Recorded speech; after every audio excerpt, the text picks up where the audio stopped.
Hello everyone. कैसे हैं आप सब। मैं उम्मीद करता हूं कि आप सब अच्छे ही होंगे। जैसा कि आप सबको मालूम है, एस्टेट का जो एग्ज़ाम है वो आपका 7 दिसंबर और 8 दिसंबर को होना है। और आपको ये भी मालूम है कि एस्टेट का चाहे आपका लेवल 1 हो चाहे लेवल 2 हो, एग्ज़ाम को क्वालिफाई करने के लिए मैथ एक आपका ऐसा सब्जेक्ट है जो बहुत ही बड़ा रोल प्ले करता है। अगर हम बात करें लेवल 1 की, तो लेवल 1 में आपके मैथ्स के 40 क्वेश्चंस होते हैं। और लेवल 2 की बात करते हैं, टीजीटी मैथ के लिए जो होता है एग्ज़ाम, उसमें आपके 70 क्वेश्चंस होते हैं। ठीक है। और चाहे आपका दूसरा कोई टीजीटी हो, टीजीटी साइंस या कोई भी टीजीटी लेवल 2 का है, उसमें आपका मैथ्स का जो रोल होता है वो 10 मार्क्स का होता है। ठीक है।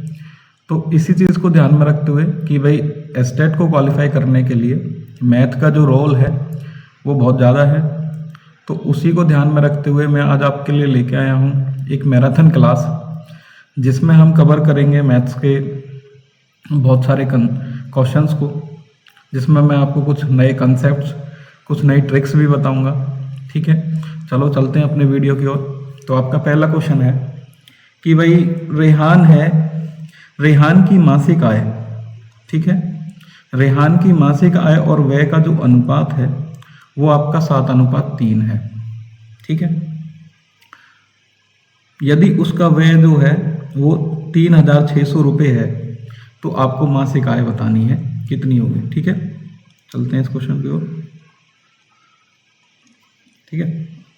वो आपसे क्या रहा है, रेहान की जो मासिक आय है यानी कि और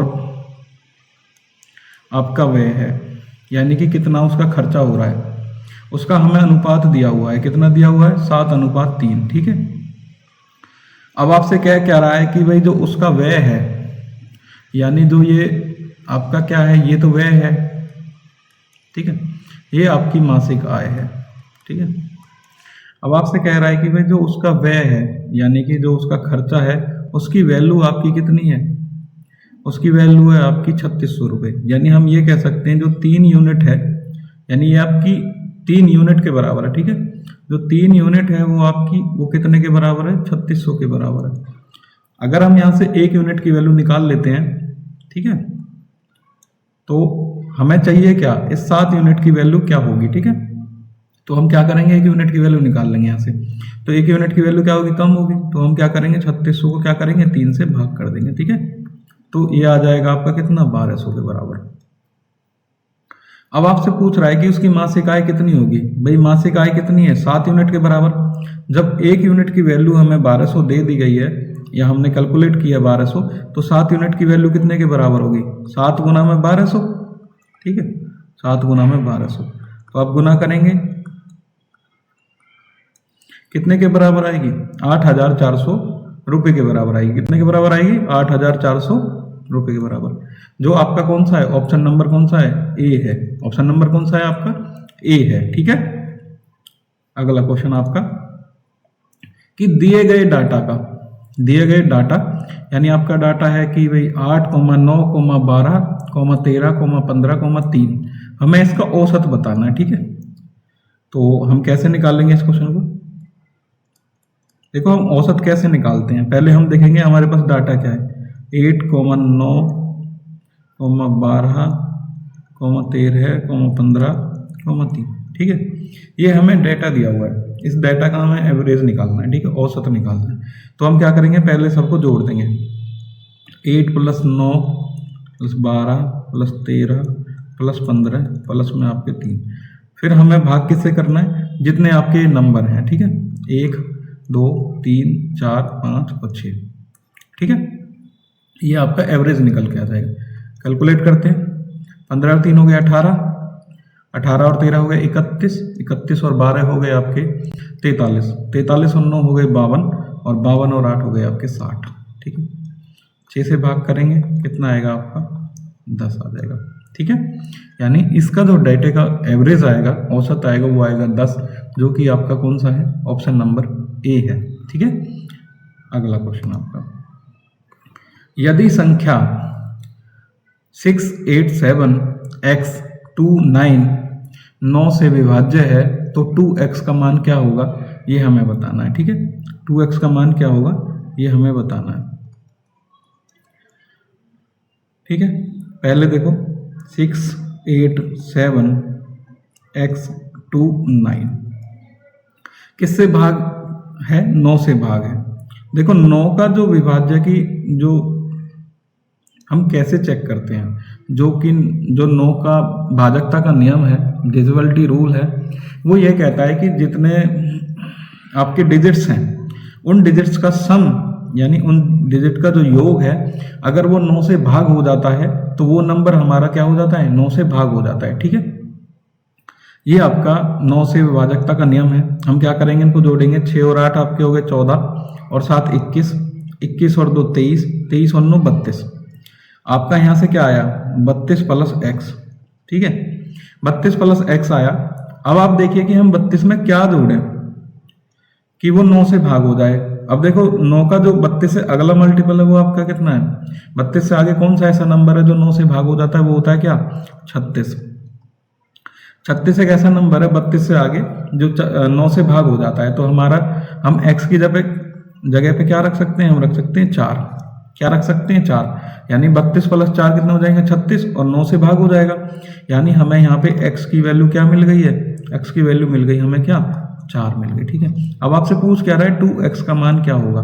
2x का मान 2 मल्टीप्लाई बाई 4 कितना हो जाएगा 8, कितना हो जाएगा 8। ठीक है, 2x की जो वैल्यू आएगी वो आएगी आपकी 8। आपका हो जाएगा ऑप्शन नंबर कौन सा, ए हो जाएगा। कौन सा हो जाएगा, ए हो जाएगा। ठीक है, ठीक है, आपका अगला क्वेश्चन, क्वेश्चन नंबर 4। देखो ए किसी काम को 10 दिन में पूरा कर सकता है। ए किसी काम को कितने दिन में पूरा कर सकता है, 10 दिन में पूरा कर सकता है। और बी उसी काम को 15 दिन में पूरा कर सकता है। ठीक है, यदि दोनों मिलकर काम करें तो उनको कितना समय लगेगा। ठीक है, ये आपका टाइम एंड वर्क का क्वेश्चन है। ठीक है, ए किसी काम को कितने दिन में करता है, 10 दिन में। ठीक है, और बी उसी काम को 15 दिन में करता है। हम क्या करेंगे, इन दोनों का एलसीएम ले लेंगे, जो आएगा किसके बराबर 30 के बराबर। 10 से भाग करेंगे कितना आएगा 3, 15 से भाग करेंगे कितना आएगा 2। ठीक है, अब जो ये 3 है और जो ये 2 है ये आपका एक दिन का काम है। ठीक है, कितने दिन का काम है, एक दिन का काम है, यानी इसको हम एफिशिएंसी भी बोलते हैं। ठीक है, एफिशिएंसी या फिर आपका 1 डे वर्क। ठीक है, और हमारा जो टोटल वर्क है वो कितना है 30। टोटल वर्क बोले या कुल काम वो आपका कितना है 30। अब आपको बताना है दोनों मिलकर उस काम को कितने दिन में पूरा कर देंगे। ठीक है, कैसे निकालेंगे, ए प्लस बी मिलकर के कितने दिन में उसको पूरा कर देंगे। देखो कैसे निकालेंगे, टोटल वर्क ठीक है 30 है। अब एक दिन का काम कितना है आपका, ए का 3 है और बी का 2 है, यानी 30/5 बराबर आपका कितना हो जाएगा 6 डेज हो जाएंगे। कितना हो जाएगा 6 डेज हो जाएंगे, यानी कि ऑप्शन नंबर हो जाएगा आपका ए। ठीक है, अगर आपसे ये सेम क्वेश्चन पूछता मैं इसकी आपको ट्रिक भी बता देता हूं। ठीक है, अगर 2 पर्सन है, ए और बी आपके 2 पर्सन है, वो किसी काम को कर रहे हैं, तो ट्रिक क्या कहती है, यानी जितने दिन में ए कर रहा है वो उसकी करो गुना किससे, जितने दिन में बी कर रहा है उससे, दोनों की गुना करके। ठीक है, नीचे डिवाइड करेंगे किससे 10 + 15 से। ठीक है, अगर हम इसको x मान लेते हैं, इसको y मान लेते हैं, तो फॉर्मूला होगा x × y बटे x + y। ठीक है, 15 × 10 बराबर 150 और 15 + 10 बराबर 25। 25 से भाग करेंगे आ जाएगा 6। ठीक है, ये आपकी ट्रिक थी, यानी आपका ऑप्शन नंबर होगा कौन सा ए।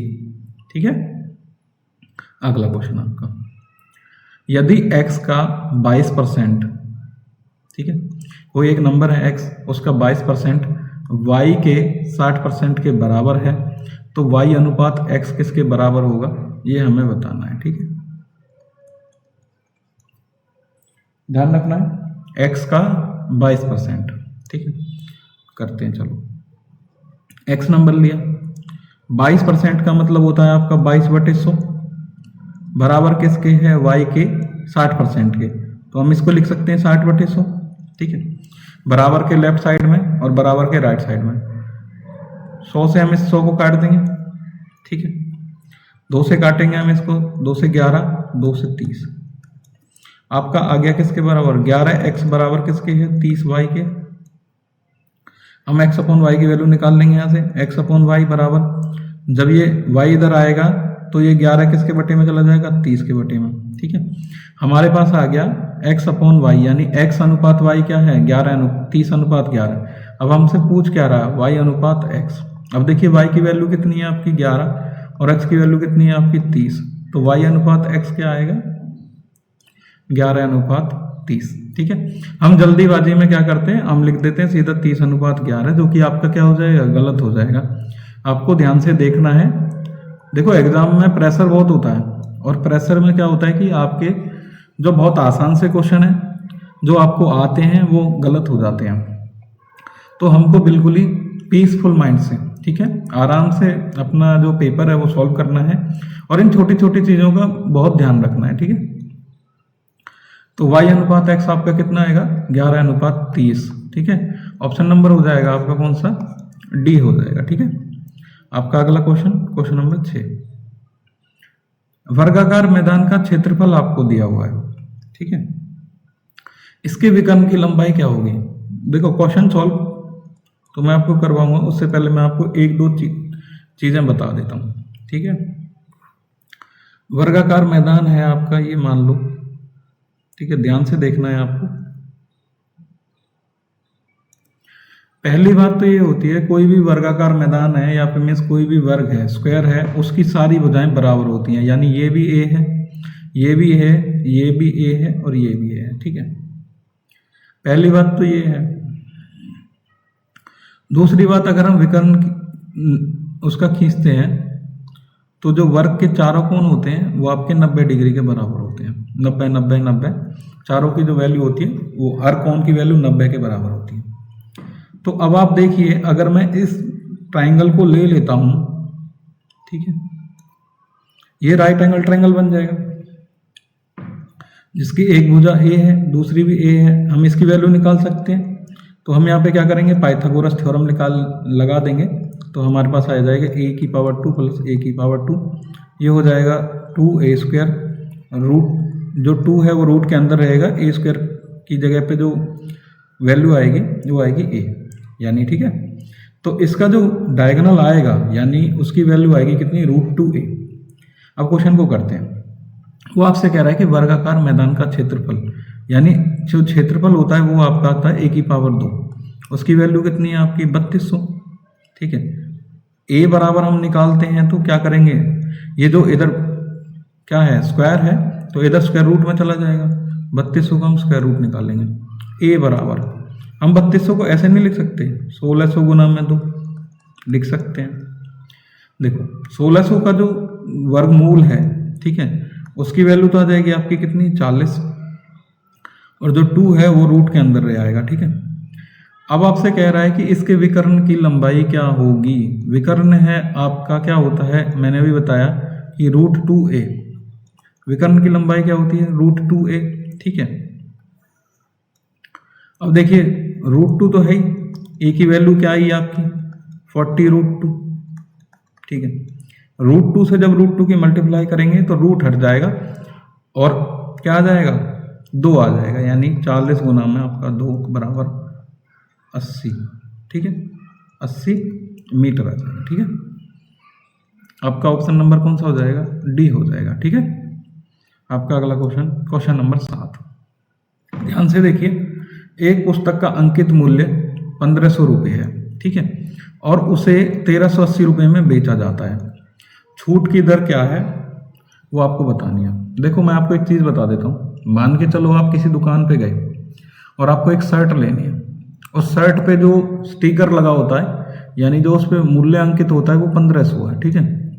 अब दुकानदार ने क्या कहा कि भाई मैं आपको कुछ डिस्काउंट दे देता हूँ, और डिस्काउंट के बाद आपसे उसने 1380 रुपये ले लिए, ठीक है। अब आपको बताना है कि वो डिस्काउंट है कितना, ठीक है। चलते हैं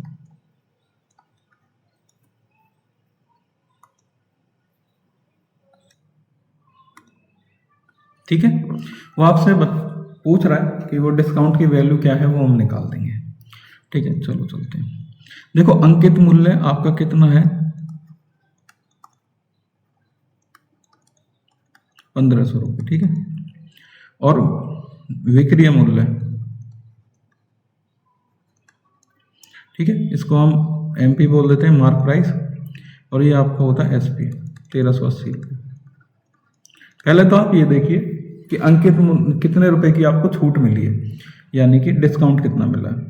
ठीक है, वो कैसे निकालेंगे आप, अंकित मूल्य में से हम विक्रय मूल्य घटा देंगे। ठीक है, 1500 माइनस के 1380, 120 रुपये। अब बताना है आपको डिस्काउंट का परसेंटेज क्या है, जो छूट है इसकी परसेंटेज क्या है, परसेंटेज निकालना है आपको। ठीक है, आपको हमेशा एक चीज़ याद रखनी है, जो छूट होती है वो हमेशा किस पे होती है, अंकित मूल्य पे होती है। ठीक है, तो उसका फॉर्मूला क्या है, यानी छूट जितने रुपए में मिली आपको वो बटे में आपका अंकित मूल्य गुना में आपके 100। ठीक है, 2 जीरो से 2 जीरो कट गई, 15 अट्ठे 120। जो डिस्काउंट परसेंटेज है वो आपका कितना है, 8%। ठीक है, ऑप्शन नंबर कौन सा है आपका, ए है। ठीक है, नेक्स्ट क्वेश्चन आपका 20% और 10% की दो क्रमिक छूट एकल छूट के बराबर है। यह आपको बताना है कि किसी भी दुकानदार ने या किसी भी इंसान, मतलब कहीं आप कुछ भी खरीदने गए हैं, आपको दो छूटें मिली हैं, एक 20% है डिस्काउंट और दूसरा 10% है। आपको बताना सिंगल कितने के बराबर है। ठीक है, क्या बताना है, सिंगल कितने के बराबर है। इसके ना बहुत सारे तरीके, मैं आपको सारे बता दूंगा, 2 तरीके से हम इसको कर सकते हैं। और जो सबसे आसान तरीका है वो ये वाला है, आपको यहाँ पे एक फॉर्मूले का यूज करना है, x प्लस वाई प्लस में एक्स वाई बटे 100। ठीक है,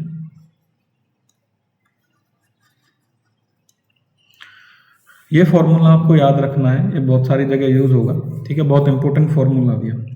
देखो x की जो यहाँ पे वैल्यू है वो आपकी कितनी है, 20 है, और y की वैल्यू आपकी कितनी है, 10 है। ठीक है, आपको कम हो रहा है, यानी छूट का मतलब होता है आपका जो प्राइस है वो कम हो रहा है। मैंने क्या करा, यहाँ पे माइनस माइनस यूज कर लिया। ठीक है, क्या करा, माइनस माइनस यूज कर लिया। तो x की जगह पे रखो आप माइनस के 20, y की जगह पे माइनस के 10, प्लस में यहाँ पे क्या करेंगे, माइनस के 20 गुना में माइनस के 10 बटे 100। ठीक है, ध्यान रखना है, 1 जीरो से 1 जीरो कट गई, इस जीरो से ये जीरो कट गई। ठीक है, ये हो गए, दोनों को जोड़ो, माइनस के 30। ओके, कितना, माइनस के 30, और माइनस माइनस की जब हम गुना करेंगे तो प्लस हो जाएगा, 2 एकम 2, यानी 30 में से 2 घटा दो, आपके कितने बचे, 28%, यानी माइनस 28। तो यानी कि जो हमारी छूट है, माइनस का मतलब क्या है, प्राइस कम हुआ है, यानी कि हमें डिस्काउंट मिला है, यानी ऑप्शन नंबर हो जाएगा आपका कौन सा, ए हो जाएगा। यानी आपको कितने परसेंट का डिस्काउंट मिला, 28% का। ठीक है, एक तो आपका ये तरीका है जो कि बहुत ज़्यादा आपका फेमस भी है और इम्पोर्टेंट भी है। ठीक है, अगर हम बेसिक से करते हैं, मान लीजिए हमारे पास जो इनिशियल वैल्यू है वो आपकी 100 रुपये है। ठीक है, कितनी इनिशियल वैल्यू, 100, और हमें जो डिस्काउंट मिला है वो 20% का है। 100 का जब हम 20 काउंट करेंगे तो कितना हो जाएगा, 100 का 20% होता 20, और 100 में से जब हम 20 घटा देंगे तो आपका हो जाएगा 80। ठीक है, अब 80 का 10% आपके कितने के बराबर होता है, देखो मैं कैलकुलेट करके दिखा देता हूँ। 80 का 10%, 10% का मतलब 10 बटे 100, 1 जीरो से 1 कट जाएगी, 1 जीरो से 1 जीरो, कितने के बराबर, 8 के बराबर। तो 80 में से हम 8 घटाएंगे तो आपका कितना हो जाएगा, 72। जो हमारी स्टार्टिंग वैल्यू थी वो 100 थी, और डिस्काउंट के बाद वैल्यू कितनी है आपकी, 72। अब देखिए आपको कितने का डिस्काउंट मिला है, 100 में से 72 आप घटा दो तो जो कि कितने के बराबर है, 28 के बराबर, 28%। ठीक है, कितने के बराबर है, 28% के। आप चाहे इसका यूज़ कीजिए चाहे इसका यूज़ कीजिए। ठीक है, आपका ऑप्शन नंबर हो जाएगा ए। ठीक है, अगला क्वेश्चन आपका क्वेश्चन नंबर 9। 2 संख्याएं हैं, ठीक है, वो 5:3 के अनुपात में है। ठीक है, इन दोनों संख्याओं के बीच का जो अंतर है वो आपका 26 है। दोनों में से छोटी संख्या ज्ञात कीजिए। ठीक है, 2 आपके नंबर है वो 5:3 के अनुपात में। ठीक है, आप चाहो तो यहाँ पे ऐसे भी लिख सकते हैं, 5x 3x, ठीक है। ओके, ये आपका 5 और 3, ये 5 यूनिट और 3 यूनिट के बराबर है, ठीक है। तो हमने क्या करा, आसान बनाने के लिए हमने लिख दिया 5x 3x, ठीक है। हमसे कह रहा है कि इन दोनों के बीच का अंतर। अब देखिए आप,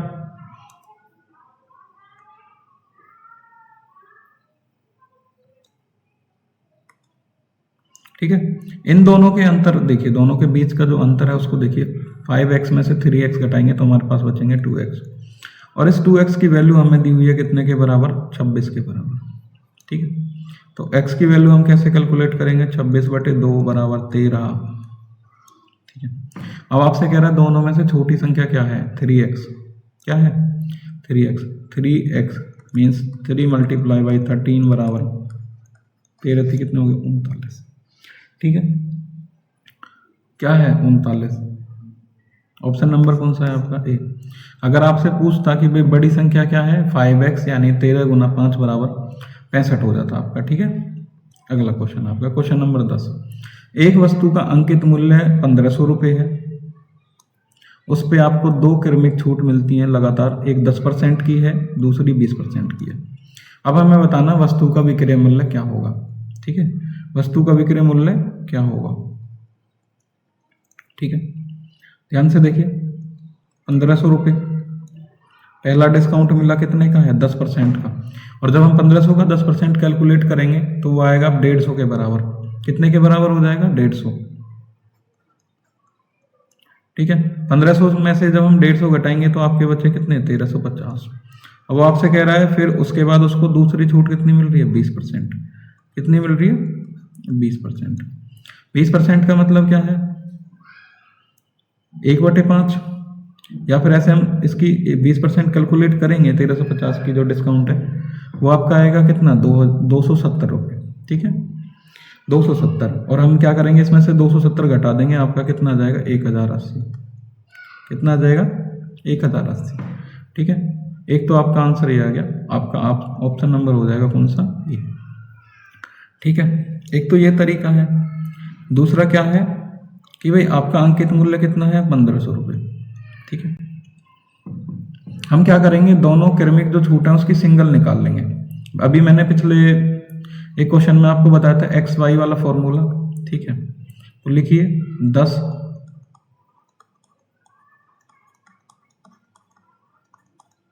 ठीक है, ये आपका कितने के बराबर आ जाएगा, -30 + 2, ये देखो माइनस माइनस है, प्लस हो जाएंगे, ठीक है। ये हो जाएगा 28% के बराबर, ठीक है।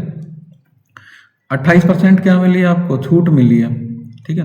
और जो टोटल वैल्यू है वो कितनी है, 100 के बराबर। 100 में से जब 28 की छूट मिली तो आपका कितना हो गया, 72%, ठीक है। कितना हो गया, 72%। 72% का मतलब 72/100 लिख सकते हैं, 2 0 से 2 0 कट गई, 15 दूनी 30 और 3 बचे, 15 सत्ते 105 और 3 108, 1080 रुपये आएंगे आपके, ठीक है। हम इस तरीके से भी निकाल सकते हैं और आपका इस तरीके से भी निकाल सकते हैं, ठीक है। आपका अगला क्वेश्चन, क्वेश्चन नंबर 11। एक निश्चित राशि साधारण ब्याज पर 7 वर्षों में दुगनी हो जाती है, साधारण ब्याज की उसी दर पर वह राशि कितने वर्षों में 4 गुना हो जाएगी। देखो एस्टेट के पॉइंट ऑफ व्यू से ये वाला जो क्वेश्चन है वो आपका मोस्ट इंपोर्टेंट नहीं, मोस्ट इंपोर्टेंट है, ठीक है। और ये आपका एवरी ईयर, चाहे आपका स्टेट लेवल 1 हो चाहे स्टेट लेवल 2 हो, ये आपको दिखता ही दिखता है, ठीक है। और ऐसा नहीं है, ये आपका जो हरियाणा सीईटी का एग्जाम आएगा उसमें भी ये क्वेश्चन आपको देखने को जरूर मिलेगा, ठीक है। कैसे करते हैं, एक निश्चित राशि है आपकी साधारण ब्याज पर 7 वर्षों में दुगनी हो जाती है, ठीक है। मैंने मान लिया वो राशि आपकी x है, ठीक है। x क्या है, दुगनी हो जाती है, मीन्स बोले तो 2x के बराबर हो गई। कितने टाइम में हुई है, 7 ईयर्स में, ठीक है। बहुत आसान क्वेश्चन है ये, अगर आपको समझ में आ जाता है तो आप मुश्किल से 3 से 4 सेकंड में इसका आंसर निकाल लेंगे, ठीक है। अब देखिए आपके पास ये क्या है, ये तो आपका मूलधन है और ये आपका मिश्रधन है, यानी कोई राशि इतनी हो गई, यानी मूलधन मिश्रधन हो गया है। अब देखो ब्याज क्या होता है, मिश्रधन में से हम मूलधन घटा देते हैं, 2x में से x घटाएंगे तो हमारे पास क्या आ जाएगा, x आ जाएगा, ठीक है। ये हो गया। अब वो कह रहा है कि वो कितने वर्षों में 4 गुनी हो जाएगी। 4 गुनी का मतलब है 4x हो जाएगी, ठीक है। अब आप ध्यान से देखिए कि ब्याज कितना हो जाएगा, 4x में से x घटाएंगे आपका कितना हो जाएगा 3x, ठीक है। देखो साधारण ब्याज जो होता है वो आपका समान होता है हर साल, यानी फर्स्ट ईयर में भी इतना ही, दूसरे साल में, तीसरे साल में बराबर बराबर रहता है। तो देखो x जो ब्याज है उसमें 7 साल लगे हैं, तो उसके तिगुने यानी 3 गुना पहुंचने में कितना टाइम लगेगा, यानी 7 गुना 3 बराबर 21 ईयर्स लगेंगे। कितने लगेंगे, 21 ईयर्स लगेंगे। ऑप्शन नंबर हो जाएगा कौन सा आपका, सी हो जाएगा। कौन सा हो जाएगा, सी हो जाएगा, ठीक है। आपका अगला क्वेश्चन, क्वेश्चन नंबर 12। दो संख्याओं का एलसीएम आपको कितना दिया हुआ है, 1820 है, उनका एचसीएफ 26 है। यदि एक संख्या 130 है तो दूसरी संख्या क्या है, ये आपको बताना। देखो ये भी आपका मोस्ट इंपोर्टेंट क्वेश्चन है, ठीक है। इस क्वेश्चन को सॉल्व करने से पहले मैं आपको इसका एक कंसेप्ट बता देता हूँ। देखो कंसेप्ट ये कहता है, कोई भी अगर आपके 2 नंबर हैं, ठीक है, 2 नंबर्स का एलसीएम और एचसीएफ यानी कि लघुत्तम समापवर्तक और महत्तम समापवर्तक, इन दोनों का जो गुणनफल होता है वो आपके उन दोनों संख्याओं के गुणनफल के बराबर होता है।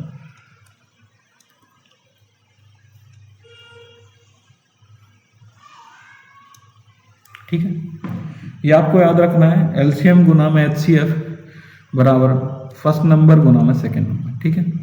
एलसीएम की वैल्यू है आपकी 1820, एलसीएम की वैल्यू है आपकी कितनी 26, फर्स्ट नंबर आपका कितना 130, आपको निकालना क्या है सेकंड नंबर। कैसे निकालेंगे, ये आपका इधर बटे में चला जाएगा, 1820 गुना में 26 बटे 130 बराबर आपका सेकंड नंबर, ठीक है। 26 से कट जाएगा 5 बार, ठीक है, 5 से काटेंगे, 5 या 15, 3 बचे, 5 छंग 30 और 5 चौक 20, ठीक है। कितनी आएगी सेकंड नंबर की वैल्यू आपकी, कितनी आएगी 364। आपका ऑप्शन नंबर कौन सा हो जाएगा, ए हो जाएगा, ठीक है।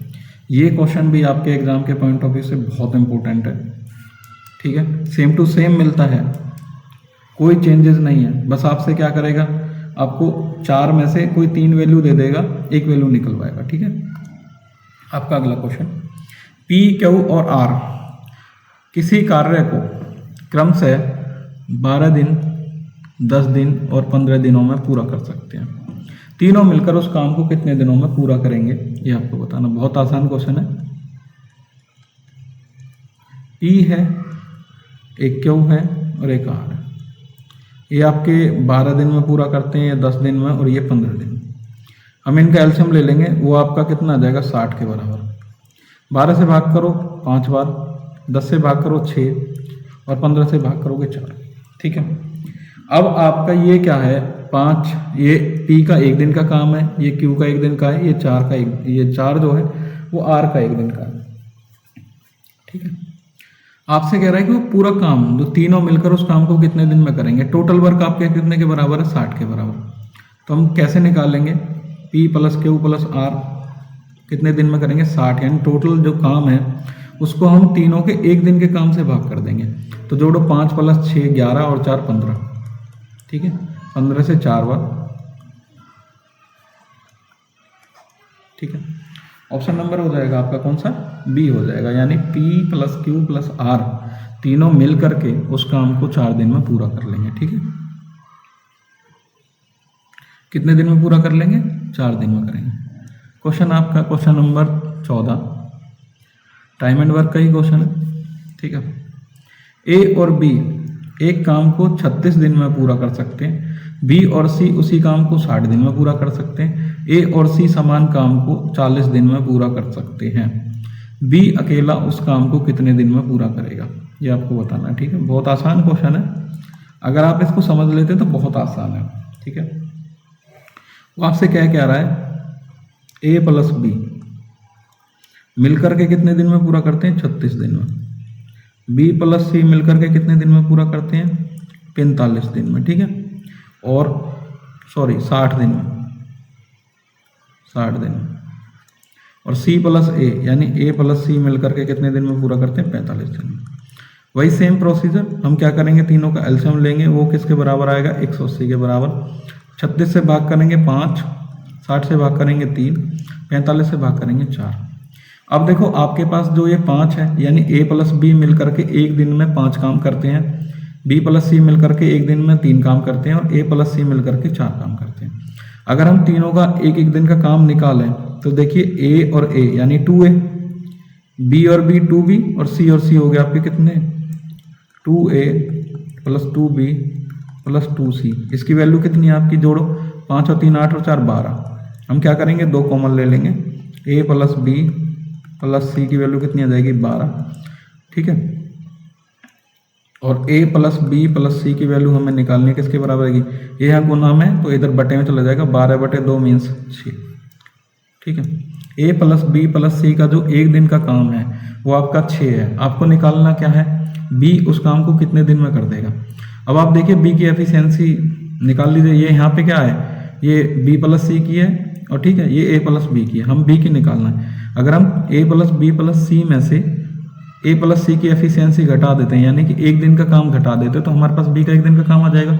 a प्लस सी मिलकर के कितना काम कर रहे हैं? 6। तो b की वैल्यू क्या आ जाएगी? 6 में से हम क्या करेंगे? 4 को घटा देंगे यानी 2 आ जाएगा। ठीक है, b एक दिन में कितना काम कर रहा है? 2 काम कर रहा है। और टोटल वर्क कितना है? b कितने दिन में फिनिश करेगा? देखो 180 क्या है? टोटल वर्क है। एक दिन में वो 2 काम कर रहा है तो 180 काम को कितने दिन में पूरा करेगा? 90 दिन में करेगा। कितने दिन में? 90 दिन में, यानी 90 डेज। ऑप्शन नंबर हो जाएगा कौन सा? ए हो जाएगा। ठीक है, आपका अगला क्वेश्चन, क्वेश्चन नंबर 15। देखो क्वेश्चन नंबर 15 क्या कहता है कि प्रथम 43 प्राकृतिक संख्याओं का औसत आपको बताना है। क्या करना है? प्रथम 43 प्राकृतिक संख्याओं का औसत बताना है। 1 2 3 up to dash dash dash 43। ठीक है, सीधा सीधा फंडा है। फर्स्ट नंबर 1, लास्ट नंबर 43, दोनों को जोड़ो, 2 से भाग कर दो। ठीक है, first number plus second number बटे में 2 कर दो। 1 प्लस 43 बटे 2, 44/2 मीन्स 22। ठीक है, इसका एक और फॉर्मूला है। ठीक है, वो है आपका किसके बराबर? n + 1 divided by 2। n यहाँ किसके बराबर है? जितने आपके नंबर दे रखे हैं। तो ये कितने हैं? 43 + 1/2, 44/2 22। ठीक है, ऑप्शन नंबर हो जाएगा कौन सा आपका? ए। कौन सा हो जाएगा? ए। ठीक है, क्वेश्चन नंबर अगला 16 कि 2 संख्याएं किसी तीसरी संख्या से क्रमशः 25% और 65% अधिक है, उन दोनों संख्याओं का अनुपात क्या है वो आपको बताना है। ठीक है, बहुत आसान क्वेश्चन है और मोस्ट इंपोर्टेंट भी है। ठीक है, आपको इस क्वेश्चन को अच्छे से समझ लेना है। वो कह रहा है 2 संख्याएं हैं, ये फर्स्ट नंबर है, ये आपका सेकंड नंबर है, ये आपका थर्ड नंबर है। 2 संख्याएं किसी तीसरी संख्या से इतनी ज्यादा है, हमने मान लिया वो तीसरी संख्या मान ली भाई, इसी से कंपेयर करना है दोनों का, तो हमने वो तीसरी ही संख्या मान ली कितनी? 100। अब वो क्या है? पहली तो 25% अधिक है यानी 100 का 25 और ये हो जाएगा 125, और दूसरी जो है 65% अधिक है तो ये हो जाएगी 165। अब वो आपसे कह रहा है कि जो ये 2 संख्याएं हैं फर्स्ट और सेकंड, इसका अनुपात क्या है? 125 का अनुपात बताना हमें किसके साथ? 165 के साथ। 5 से काट दो, 5 2 10 5 5 25 और ये 5 6 15 5 6 15, 25 अनुपात 33। ठीक है, किसके बराबर है? 25 अनुपात 33 के बराबर। ऑप्शन नंबर हो जाएगा आपका कौन सा? डी हो जाएगा। कौन सा हो जाएगा? डी हो जाएगा। अगला क्वेश्चन है आपका, एक व्यक्ति को 18,450 रुपये में कोई एक वस्तु है, उसको बेचते समय 50% की हानि हुई है और 50% का लाभ कमाने के लिए उसे उस वस्तु को किस कीमत पर बेचना होगा? ठीक है, ये आपका मोस्ट इंपोर्टेंट है। ठीक है,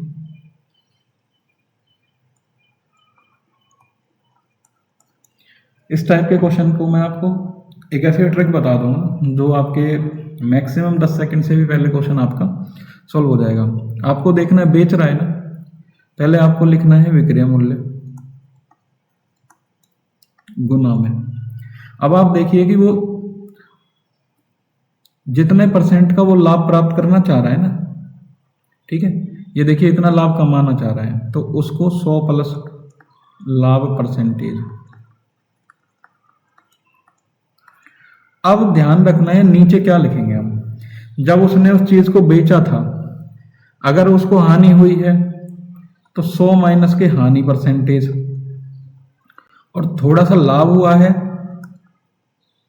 100 प्लस में लाभ या फिर हानि, ठीक है, ये आपको याद रखना है, ठीक है। लाभ हुआ है तो भी, हानि हुई है तो भी। कई बार क्या होता है, मान लो वो आपसे कह देता 18,450 रुपये में बेचने पर 20% का लाभ हुआ है तो 50% का लाभ कमाने के लिए उसे कितने में बेचेगा, ठीक है, ऐसे भी क्वेश्चन हो सकता है। तो रखिए वैल्यू 18,450 गुना में 100 प्लस लाभ, यानी वो जितना प्राप्त करना चाहता है तो 100 प्लस 50 कितने हो जाएंगे 150, और बटे में हमें क्या लिखना है। अब देखो हानि हुई है तो हानि तो हमेशा घटाएंगे, 100 में से हम 50 घटाएंगे तो 50 बचा, एक जीरो से एक जीरो घट गई, 5 तिया 15, ठीक है, गुना करो 3 0 0, 3 पंजे 15, 3 चौक 12 और 1 13, ठीक है। आपके किसी ऑप्शन में है, इसी में ही है, 3 8 24 और 1 25, 3 एकम 3 और 2 5, ठीक है। ऑप्शन नंबर हो जाएगा कौन सा आपका, सी। कौन सा हो जाएगा, सी हो जाएगा, ठीक है। आपका अगला क्वेश्चन,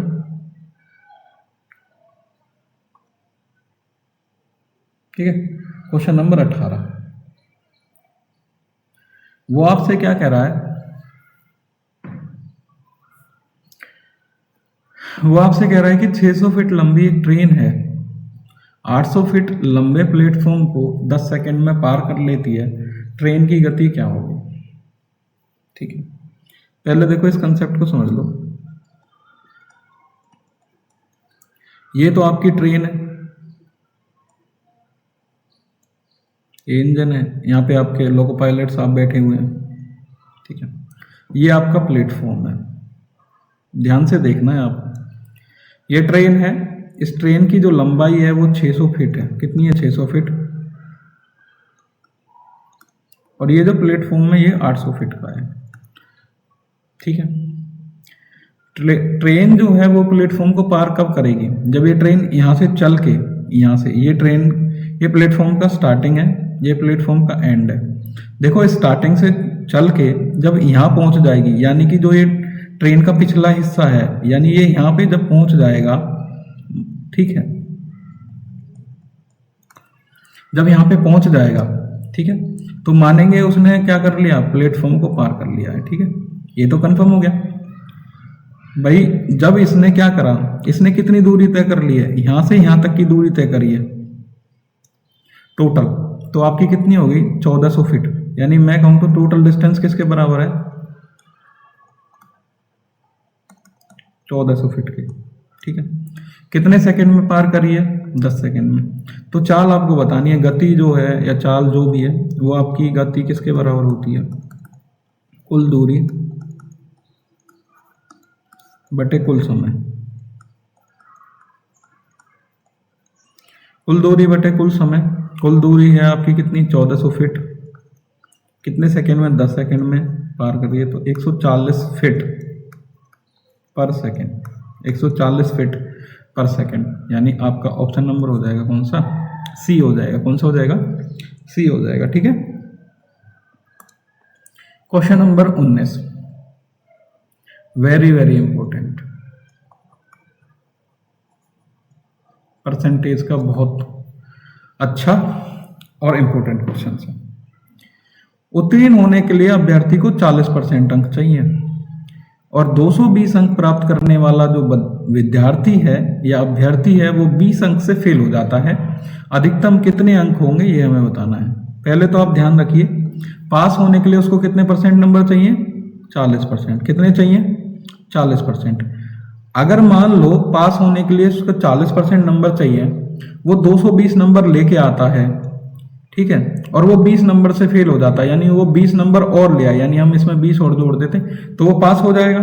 यानी कि हम ये कह सकते हैं जो 40% की जो वैल्यू है वो इसके बराबर है 220 प्लस 20, यानी 220 प्लस 20 किसके बराबर हो गया, 240 के बराबर। ठीक है, हम यहाँ से क्या करेंगे, 1% की वैल्यू निकालेंगे। कैसे निकालेंगे, 240 को 40 से भाग कर देंगे 0, ये आगे 6 के बराबर। अब हम बताएं अधिकतम, अधिकतम मैक्सिमम कितने परसेंट होता है किसी भी चीज़ का, 100%। तो 100% की वैल्यू निकाल लो, 100 गुना में 6 किसके बराबर हो गया, 600 के बराबर आ गया। ऑप्शन नंबर कौन सा हो जाएगा आपका, ए हो जाएगा। ठीक है, ऑप्शन नंबर कौन सा हो जाएगा आपका, ए हो जाएगा। ठीक है, अगला question, question number 20। A B C और डी 93,100 रुपये को एक दूसरे के साथ शेयर करते हैं।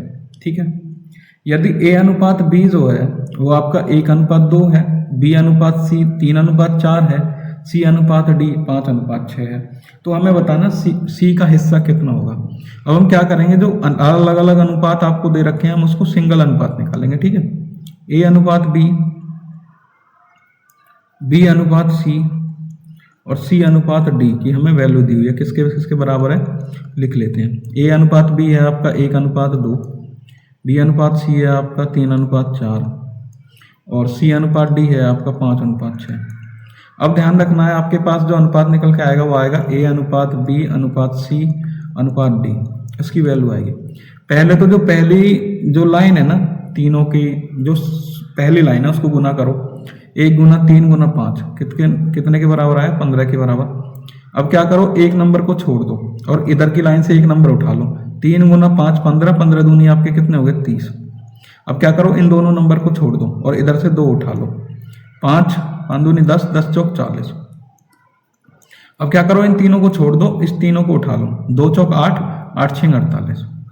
ठीक है, अब आपके पास जो वैल्यू निकल के आ गई है वो आ गई है ए अनुपात बी अनुपात सी अनुपात डी, यानी जो आपका कितने के बराबर है, 15 अनुपात 30 अनुपात 40 अनुपात 48। अब इनकी टोटल वैल्यू निकालो, सबको जोड़ दो, 15 प्लस 30 आपके कितने हो गए, 45, 45 और 40 कितने हो गए आपके, 45 और 40 हो गए आपके कितने, 85। ठीक है, और 85 में हम कितने जोड़ेंगे, 48 जोड़ेंगे। ठीक है, ये आपके कितने के बराबर आया, ये आएगा आपका 133 के बराबर। ठीक है, अब ध्यान रखिए 133 की जो वैल्यू है, ठीक है, 133 की जो वैल्यू है वो आपकी कितने के बराबर है, 93,100 के बराबर है। ठीक है, अब ध्यान रखिए एक की वैल्यू हमें निकालनी है तो किसके बराबर आएगा, 93,100 बटे 133। ठीक है, अब भाग करिए, 7 बार चला जाएगा और 2 जीरो हो गई 700। अब आपसे पूछ रहा है कि सी का हिस्सा कितना, सी की वैल्यू कितनी है आपकी, 40 यूनिट बोलेंगे तो 40 गुना 700, 2 जीरो है 1 जीरो है, 1 2 3 और 7 गुना 4 बराबर 28। ऑप्शन नंबर कौन सा हो जाएगा, बी हो जाएगा। ठीक है, ऑप्शन नंबर कौन सा हो जाएगा आपका, बी हो जाएगा। ठीक है, आपका अगला क्वेश्चन, क्वेश्चन नंबर 20। ठीक है, ये आपके प्रिंटिंग मिस्टेक है, 20।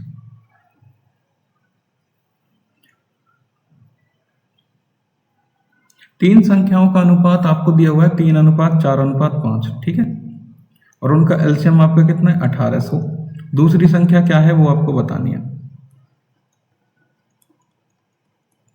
तीन संख्या है 3:4:5 के अनुपात में। ठीक है, अब आप देखिए इन तीनों में कुछ कॉमन है, कुछ भी कॉमन नहीं है, तो एलसीएम निकालने के लिए आप तीनों की गुना कर दीजिए, 3 चौक 12, 12 पंजे 60।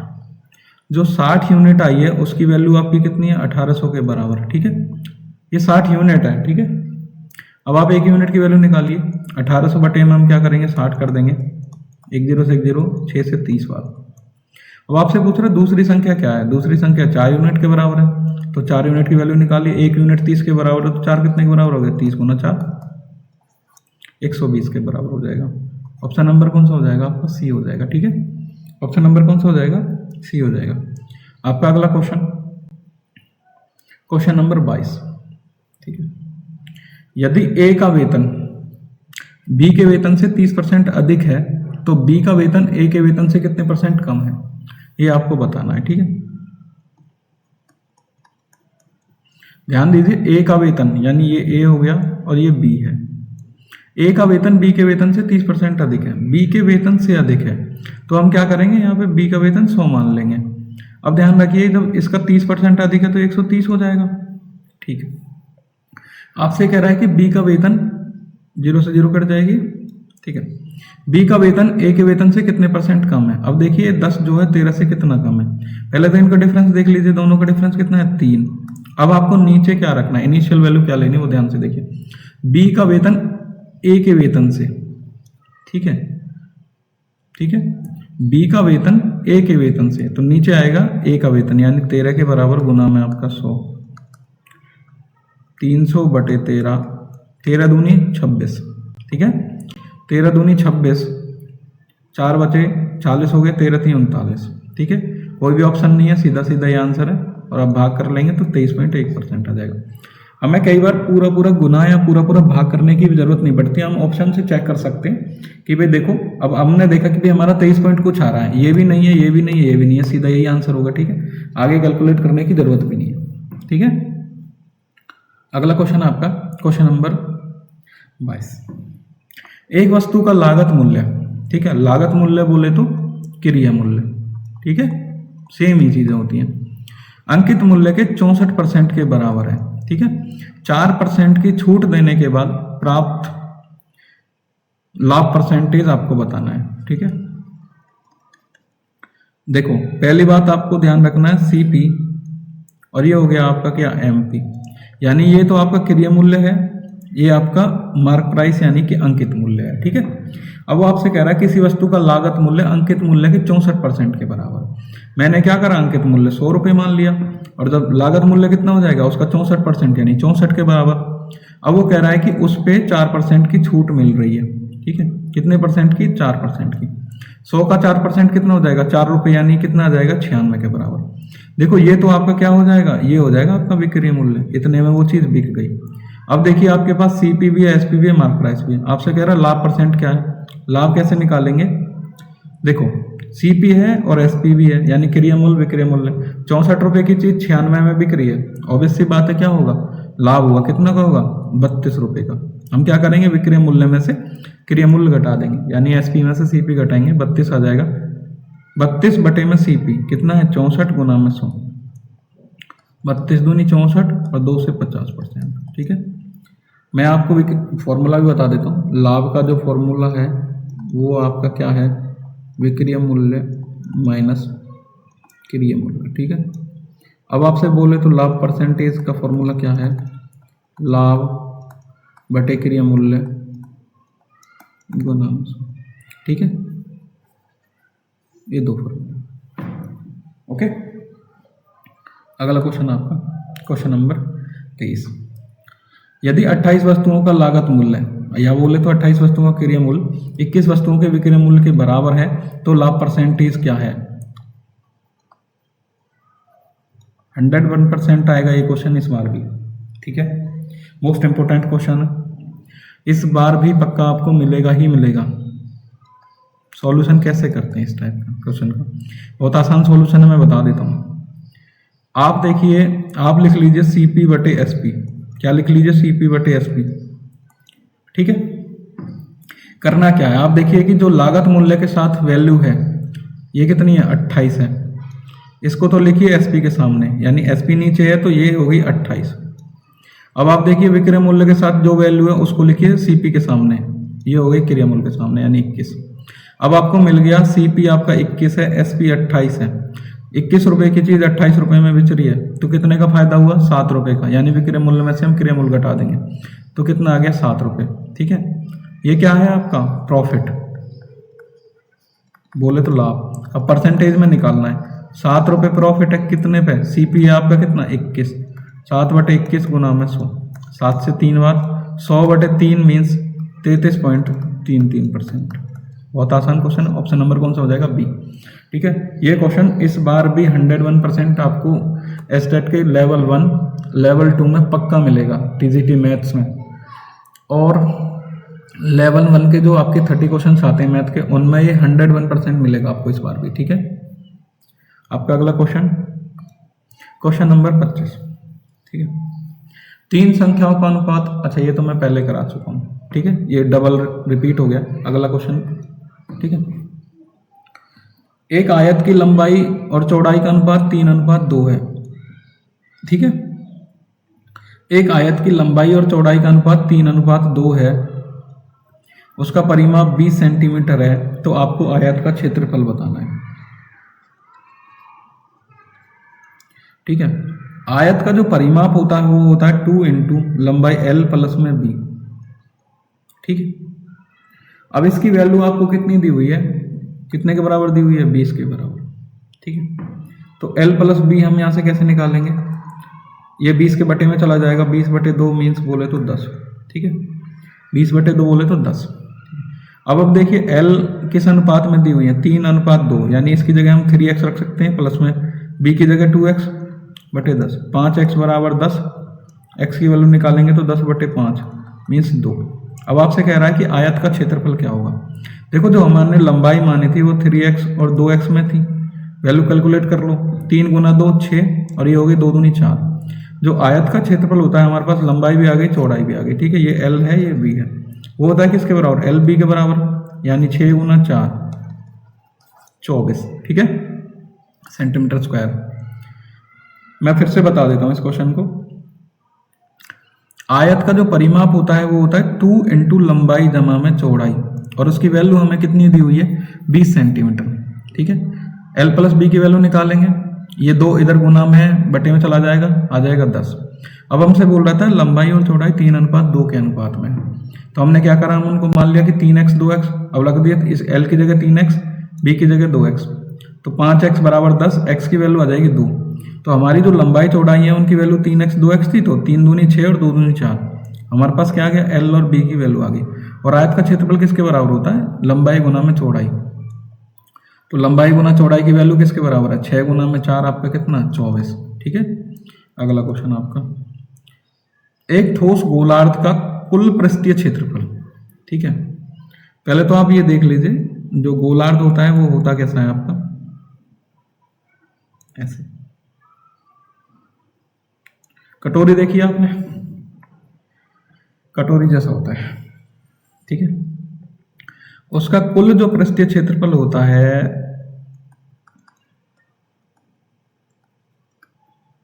वो आपका एक तो इसका क्षेत्रफल ऊपर से इसके क्षेत्रफल, यानी दोनों के क्षेत्रफल के बराबर होता है 3πr², ठीक है। अब हमें ये 3πr² की वैल्यू दी हुई है, पाई की जगह रखो 22/7, r² हमें निकालना है, कितनी है, 4158, 11 दूनी 22, 11 × 33, बचे आपके 8, 11 × 7 77, 8 बचे, 11 × 8 88, 3 और 2 की गुना करो, 6, 6 से भाग करो, 6 चंगरे 36, 6 × 18, r² बराबर 63, ये 7 इधर गुना में चला जाएगा, गुना में 7, हम इसको लिख सकते हैं 7 × 9 × 7, ठीक है। r जब हम निकालेंगे तो ये रूट में चला जाएगा, 7 × 9 × 7, ठीक है, रूट, इन दोनों 7 में से एक 7 बाहर आ जाएगा, 9 का वर्गमूल कितना है, 3, r की वैल्यू कितनी आ गई आपकी, 21, कितनी आ गई, 21, ठीक है। अब आपसे पूछ रहा है इसका आयतन क्या होगा।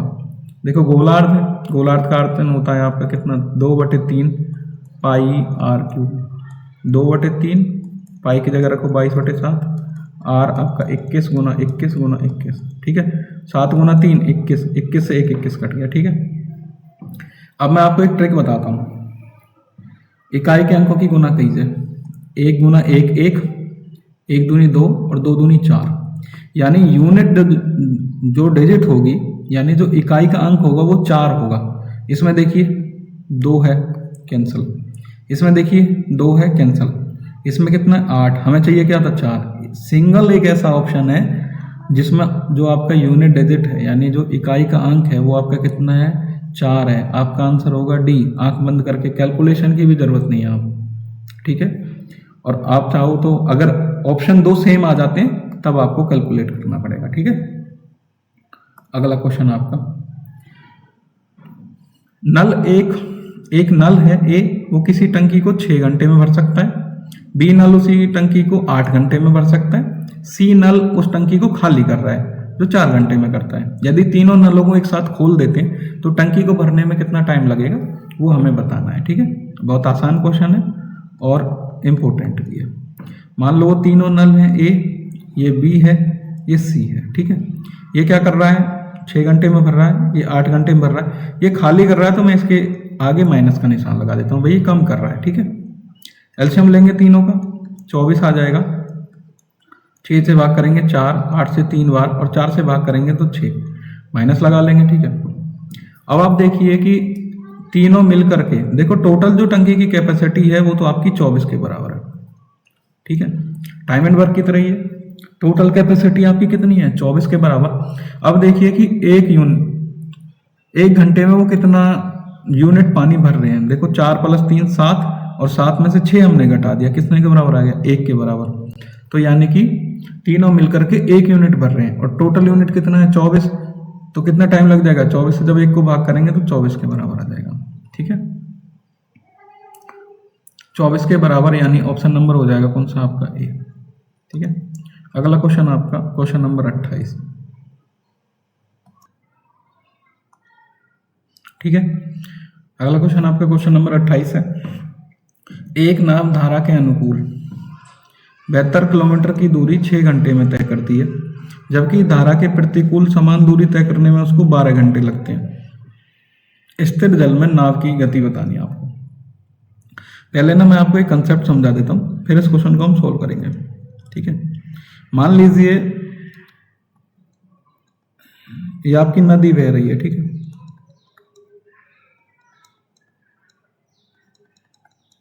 और जो नदी का बहाव है वो इस डायरेक्शन में है, ठीक है। ये आपकी नाव है, ठीक है। इसमें एक बंदा बैठा है, और ये नदी भी इस डायरेक्शन, ये नाव भी इस डायरेक्शन में जा रही है, ठीक है। ध्यान से सुनिए कि भाई ये तो आपकी नदी है, यानी हम इसको बोल सकते हैं धारा, ठीक है। ये आपकी नाव है, इस नाव की जो गति है वो आपकी x किलोमीटर पर आवर है, और जो धारा है वो आपकी y किलोमीटर प्रति आवर है। ध्यान दीजिए, जब नाव धारा की गति में जाएगी तो नाव की भी गति जुड़ेगी और धारा की भी गति जुड़ेगी, यानी जब धारा के साथ साथ जाएंगी तो जो स्पीड है वो हो जाएगी x + y, ठीक है। अब मान लो धारा तो ऐसे बह रही है, लेकिन नाव जब वापसी आएगी उधर से तो उसको डबल मेहनत करनी पड़ेगी, यानी तब ये जो चाल हो जाती है वो हो जाती है x - के y, ठीक है। अब वो आपसे यही चीज कह रहा है कि एक नाव धारा के अनुकूल 72 किलोमीटर की दूरी 6 घंटे में तय करती है, ठीक है। तो धारा के अनुकूल यानी x + y की वैल्यू कैसे निकालेंगे, ये आपकी क्या है, चाल है। और चाल कैसे निकालते हैं, कुल दूरी बटे समय, 72 बटे क्या आ जाएगा, 6 आ जाएगा, यानी 12। आपके पास एक इक्वेशन आ गई, x + y = 12। दूसरा कह रहा है कि धारा के प्रतिकूल यानी x - के y की जो वैल्यू है वो आपकी कितनी है, सेम डिस्टेंस है 72, टाइम कितना लग रहा है 12 घंटे, यानी कि 6। यानी आपके पास दो इक्वेशंस आ गई, x + y = 12 और x - y = 6। अब हमें क्या करना है, यहाँ से x y की वैल्यू निकालनी है अलग अलग, ठीक है। जोड़ दीजिए, देखो ये प्लस का ये माइनस का कैंसिल हो जाएगा, 2x की वैल्यू कितनी हो जाएगी, दोनों को जोड़ 18, और x की वैल्यू आ जाएगी 9।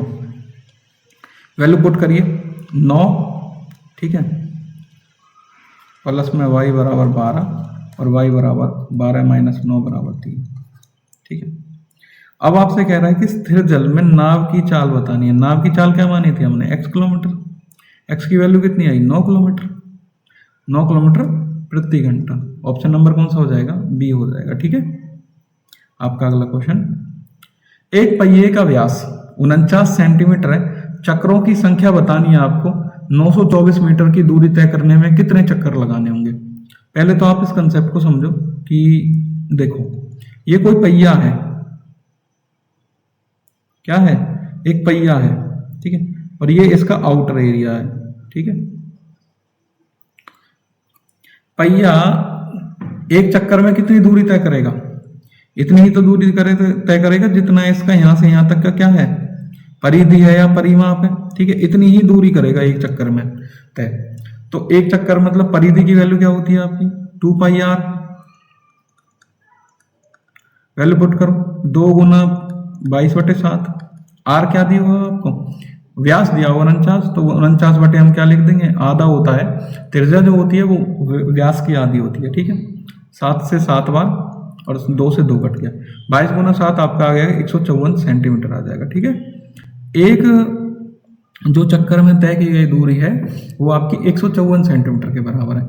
अब वो कह रहा है कि 924 मीटर में कितने चक्कर होंगे, तो कुल दूरी बता दी आपको 924 मीटर, 1 मीटर में 100 सेंटीमीटर है, तो सेंटीमीटर बनाने के लिए 100 से गुना, और एक चक्कर में कितना तय कर रहा था 154, तो काट दो 6 बार, 6 गुना 100 600, यानी 924 मीटर की दूरी तय करने के लिए उसको 600 चक्कर लगाने पड़ेंगे।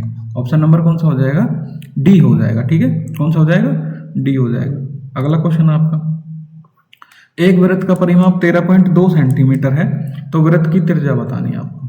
देखो सेम चीज मैंने बोला था अभी आपको पिछले क्वेश्चन में कि वृत्त का परिमाप हो या परिधि हो सेम ही होती है, तो उसका फॉर्मूला होता है 2πr, उसकी वैल्यू कितनी है 13.2, 2 गुना में 22/7 गुना में r बराबर, इसका दशमलव हटाने के लिए बटे में 10, 22 से 6 बार कट जाएगा और 2 से 3 बार, ठीक है।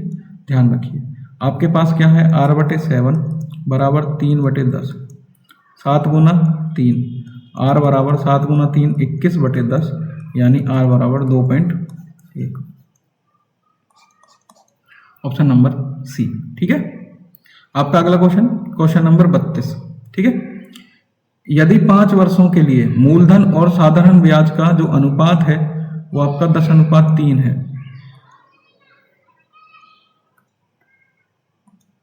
ठीक है।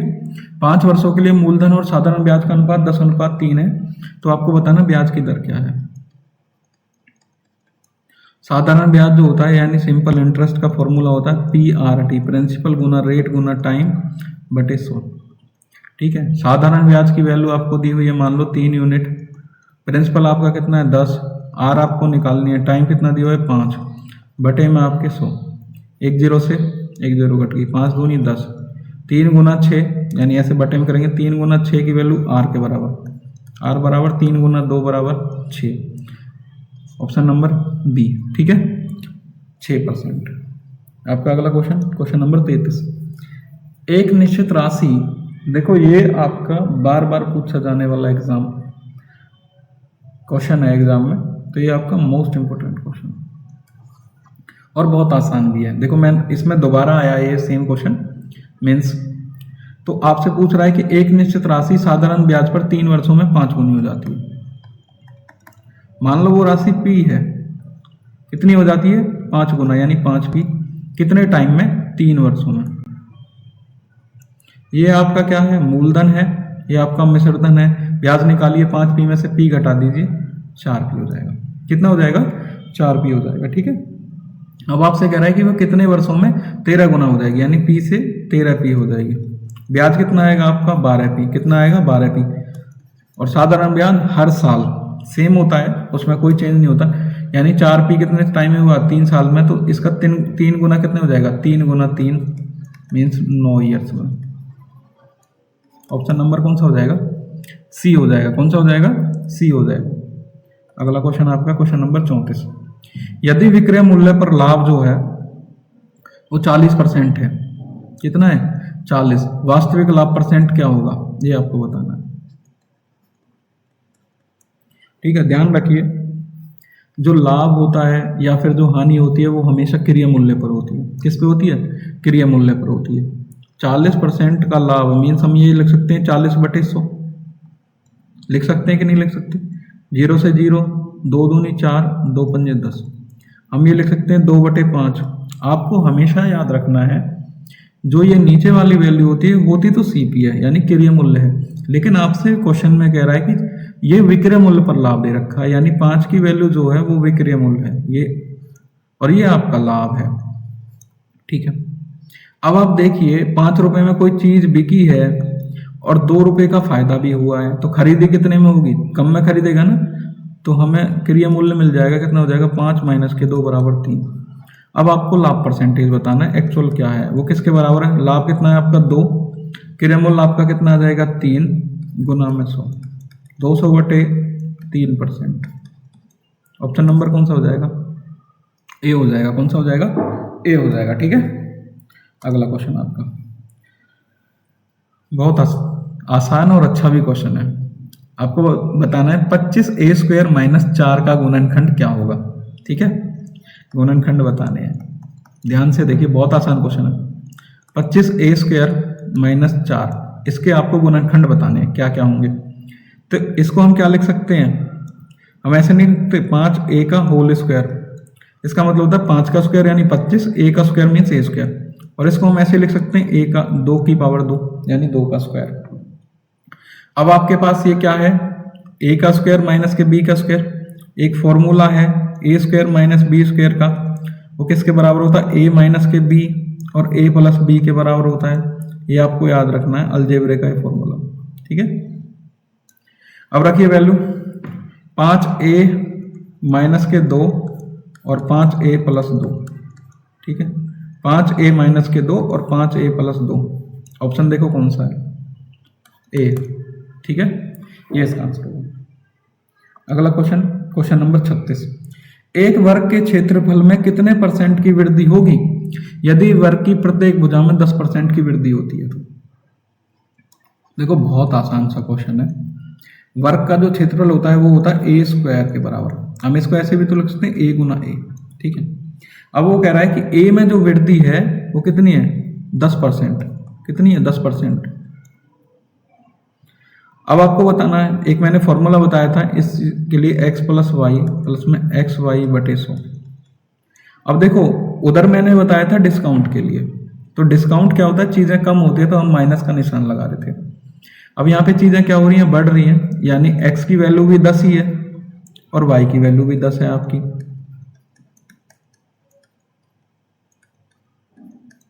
10 + 10 20 और 1 हो जाएगा 21%। कितना हो जाएगा? 21%। ठीक है, कितना हो जाएगा? 21%। अगला क्वेश्चन आपका 16 और 24 का तृतीय अनुपाती क्या होगा? ठीक है, 16:24 समानुपात 24:x। इस x की हमें वैल्यू निकालनी है। आपको ये पता होगा समानुपात में क्या होता है? जो दूसरी और तीसरी टर्म होती है उनकी गुना। 24 × 24 किसके बराबर होती है? पहली और चौथी टर्म के बराबर। x की वैल्यू निकालो, किसके बराबर होगी? 24 × 24, 16 है गुना में बटे में चला जाएगा, 4 से काटो 4 बार, 4 से 6, 4 से 6। x की वैल्यू कितनी आ जाएगी? 36। कितनी आ जाएगी? 36। अब मैं आपको इसकी फॉर्मूला भी बता देता हूँ, ट्रिक फॉर्मूला जो भी आप मानो वो है। ये आपका क्या है? a है और ये क्या है आपका? b है। तो तृतीय जो समानुपाती हम निकालते हैं तो उसका फॉर्मूला होता है b²/a। किसके बराबर होता है? थर्ड प्रोपोर्शनल का जो फॉर्मूला होता है b²/a। ठीक है, याद रखना आपको। अगला क्वेश्चन आपका क्वेश्चन नंबर 38। यदि 15 वस्तुओं का क्रय मूल्य 10 वस्तुओं के विक्रय मूल्य के बराबर है तो लाभ % बताइए। ठीक है,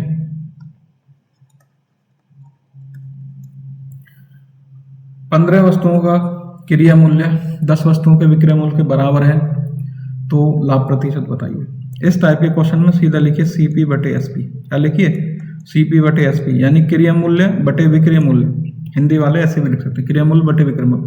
अब आपको ध्यान रखना है, बटे का निशान लगाओ ऐसे, जो नंबर क्रय मूल्य के साथ है उसको तो लिखिए विक्रय मूल्य के सामने, और जो नंबर विक्रय मूल्य के सामने है उसको लिखिए क्रय मूल्य के सामने।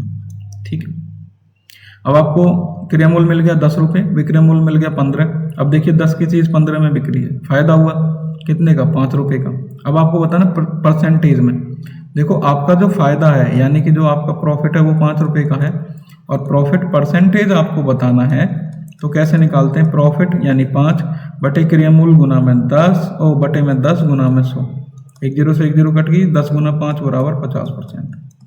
ऑप्शन नंबर हो जाएगा कौन सा? डी। ठीक है, अगला क्वेश्चन आपका क्वेश्चन नंबर 39। एक संख्या 25% कम की जाती है, मूल संख्या वापस लाने के लिए संख्या में कितने % की वृद्धि करनी होगी। अच्छा क्वेश्चन है परसेंटेज का। वो कह रहा है कि मान लो पहले बिफोर और आफ्टर। पहले यानी कि मैंने मान लिया 100 है, वो कह रहा है 25% की कमी कर दी गई, यानी 100 का 25% होता है 25 के बराबर, यानी ये हो गई 75। अब कह रहा है मूल संख्या में वापस लाने के लिए, मूल संख्या मानी थी मैंने 100 और घटाने के बाद 75 हो गई थी, तो अब 75 को वापसी 100 में लाना है तो कितने % की वृद्धि करनी पड़ेगी। पहले तो देखिए दोनों में अंतर कितने का, 25 का। कितने का है, 25 का। अब देखिए आपको यहां से यहां जाना है, तो इनिशियल वैल्यू आपकी ये हो जाएगी बटे में 75 गुना में 100, 25 से 3 बार 100 बटे 3 यानी 33.33%। अब मैं आपको इसकी एक ट्रिक बता देता हूं सीधा सीधा। अगर मैं मान लूं ये आप x है, क्या है, x है, ठीक है। ट्रिक ये कहती है x बटे में 100 प्लस माइनस x, ठीक है, गुना में आपके 100।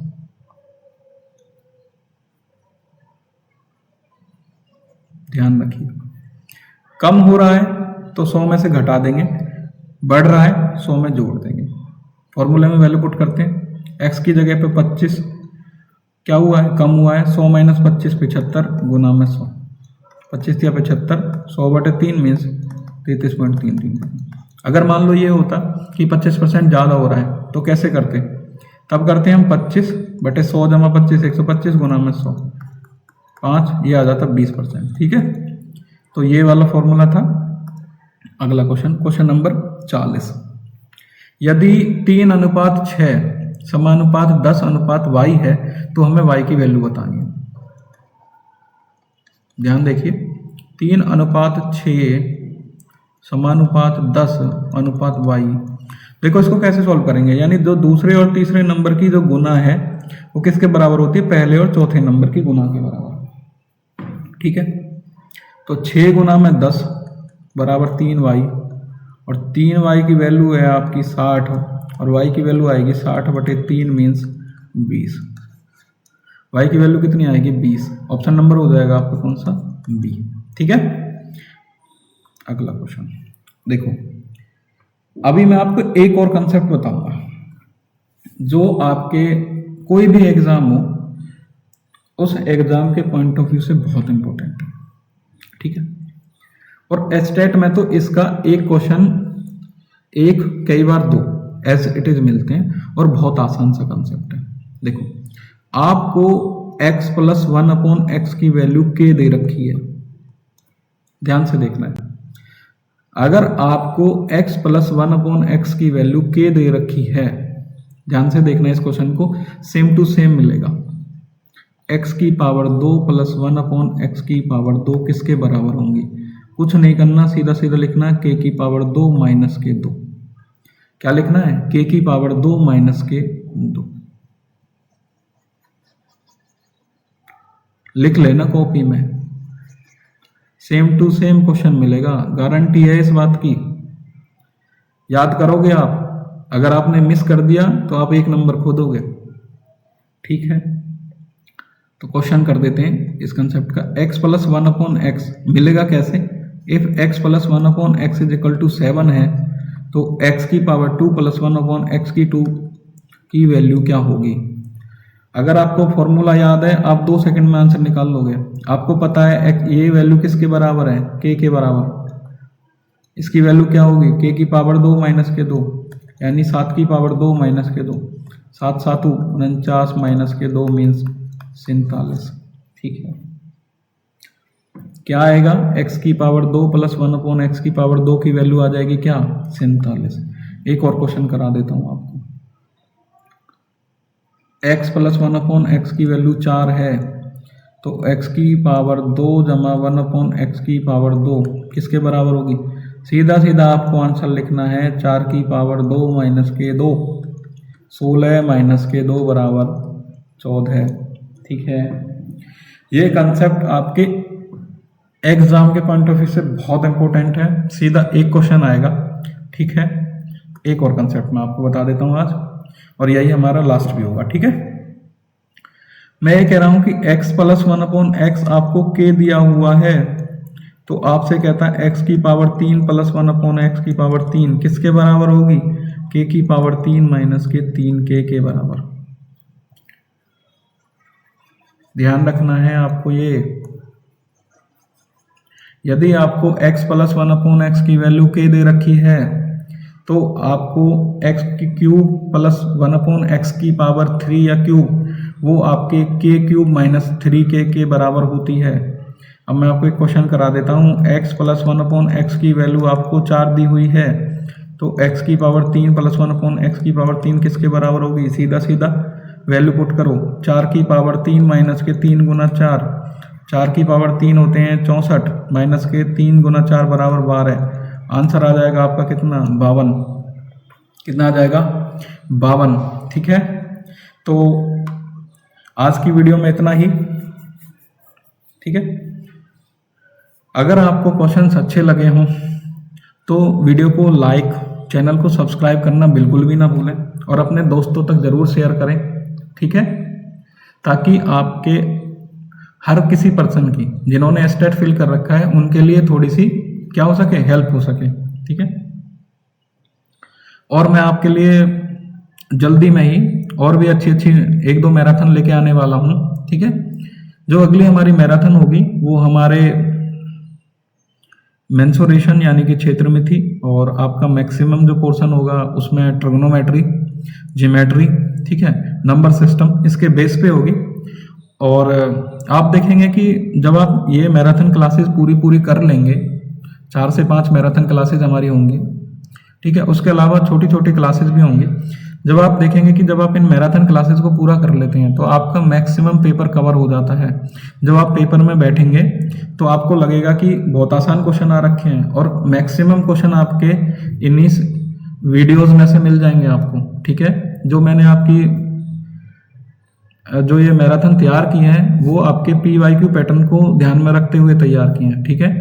तो आज की वीडियो में हमने कम से कम 40 क्वेश्चन पढ़े हुए हैं और 2 कंसेप्ट सीखे हैं, जिसमें से मैक्सिमम क्वेश्चन आपके एग्जाम के पॉइंट ऑफ व्यू से बहुत इंपॉर्टेंट हैं। मैंने आपको बार बार पॉइंट आउट भी किया है कि भाई ये आपका मोस्ट इंपॉर्टेंट क्वेश्चन है जो आपको एग्जाम में एज इट इज मिलेगा, ठीक है।